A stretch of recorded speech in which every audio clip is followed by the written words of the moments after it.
morning, friends. Glad to see you. Happy Monday. My heart is kind of sad. Okay, it's really sad. I really wanted to end the school year with you guys. So I guess the school year isn't over till we get back together again. Hopefully we can do that as soon as this stay-at-home order is lifted. I'll be coming to see you. I got some stuff for you. Been missing you a lot. Haven't we, Ted? Yes, we missed everyone. So chapter 13 of our lovely book, Restart, is Shoshana Weber. Oh, she's got some anger. But I think it's justified. I think so. So Shoshana Weber, I get it. We're nerds. The video club, I mean. We come in. Guess what? I can't read today. Let me get some glasses. Of course, I only have 800 pairs. Don't know why today's harder. Oh, there. Hey, welcome back. I get it. We're nerds. The video club, I mean. We own it too. Take something meant as an insult and be proud of it. Nerd power. After all, the shoe totally fits. We wouldn't be as happy doing whatever it is so-called cool people do. That's how I always look at it. Who we are, and we're good with it. I figured the others felt the same way. Who cares what the popular kids think of us? Was I ever wrong about that? As soon as someone from the A-list showed even the slightest interest in Video Club, we all went weak at the knees and lined up to love him. My friends used to act like attention from cool people meant nothing to them because they never thought they'd get it anyway. But now that they've had a little taste, they're hooked. Brendan, who was bullied by Chase almost as much as Joel was, has turned into Chase's biggest fan. And none of those sheep can stop raving over Chase's amazing suggestions for my National Video Journalism Contest entry. I can think of a lot of words to describe Chase, and amazing isn't any of them. Except maybe that it's amazing he isn't in jail. On the other hand, well, that contest is important to me, and it's not like I've got a better idea. I did a little research, and the Medal of Honor turns out to be just as special as Chase says it is. Even a broken clock gives the correct time 2 times a day. I figure I'll go talk to this Mr. Solway, and if he really did win a Medal of Honor, I owe it to myself to check him out. And on the walk over to Portland Street, my phone rings. A message from Joel. JW Piano Man. Where you? ? Shosh 466. In town. JW Piano Man. Hot date? ? Yeah, right. With a guy who must be at least 80. I thumb back. Shosh 466. Video club business. JW Piano Man. ? Shosh 466. Meeting possible subject for contest video. Korean War hero. JW Piano Man. Wow, where'd you find him?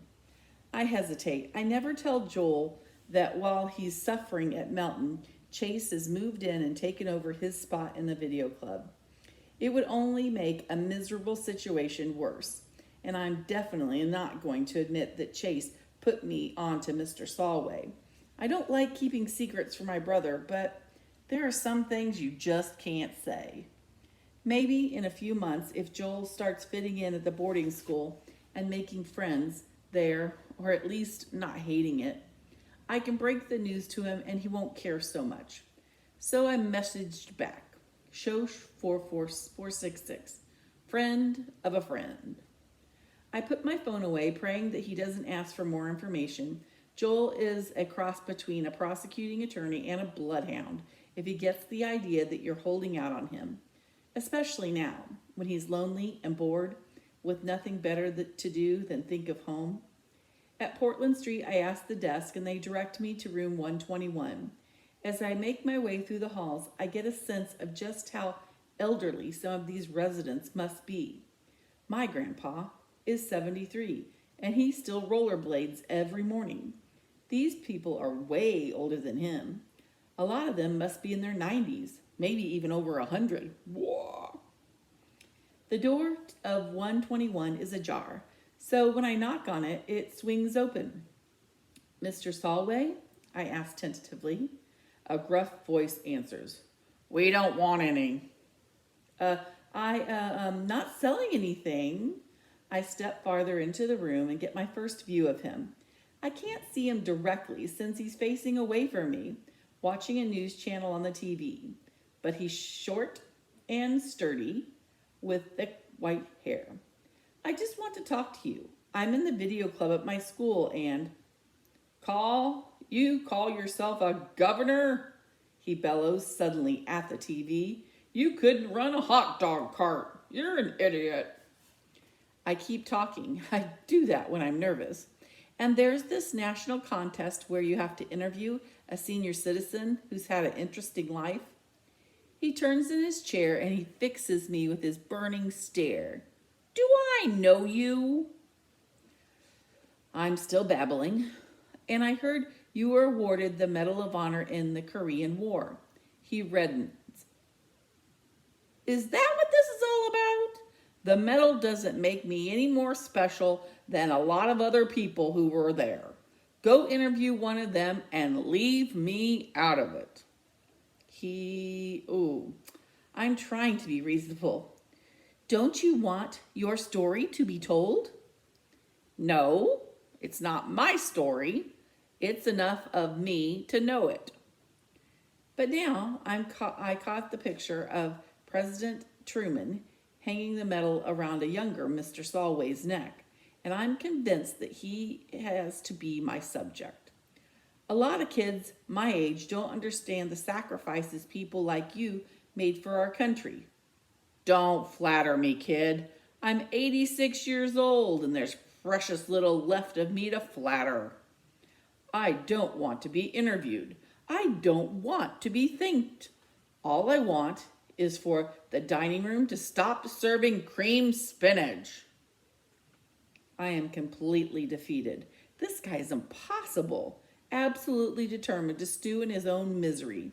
He almost reminds me of Joel, who is so ticked off at where he ended up that he can't allow himself to try and make the best of it, because then he'd have nothing left to complain about, and complaining is the only thing that keeps him going.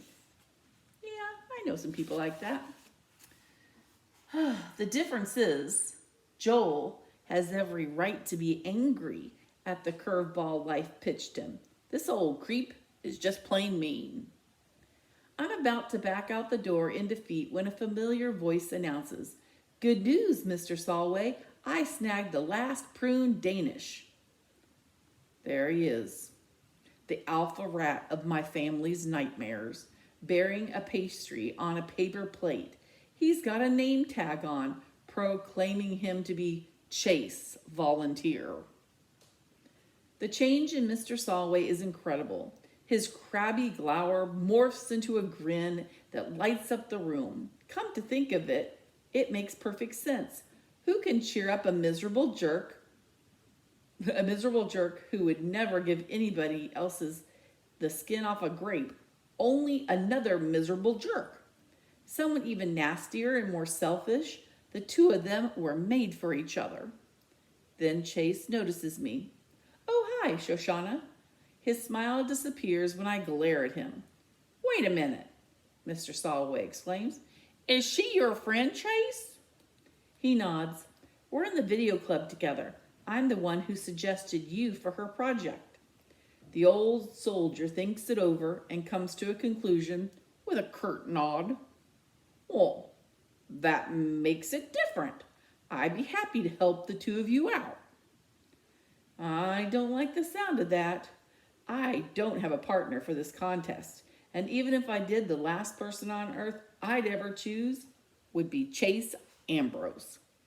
But if I say that to Mr. Solway, I'll get kicked out of here again, this time for good. I turn furious eyes, make them little small eyes, on Chase. He gazes innocently back to me. Hmm? Hmm? I know somewhere deep inside he's laughing at me. It looks like I have a partner, whether I want one or not. And I don't. How am I ever going to explain this to Joel? Dun dun dun. Well, that is chapter 13. Chapter 14, hey, we're back to Chase. So, I'll read to you tomorrow. Cougar Cash, new bookmark. Well, I hope you guys are doing great. I'm here. I'm bored. If you have any questions, you need anything, please email me. If your parents have any questions about the lessons, email me. Yeah, that's pretty much what I'm doing right now. Being bored. There's no kids in my house. Only a cat. And I can hear him. He's licking very loudly on his plate. That's gross. All right. Well, until next time, take care. I miss you bunches.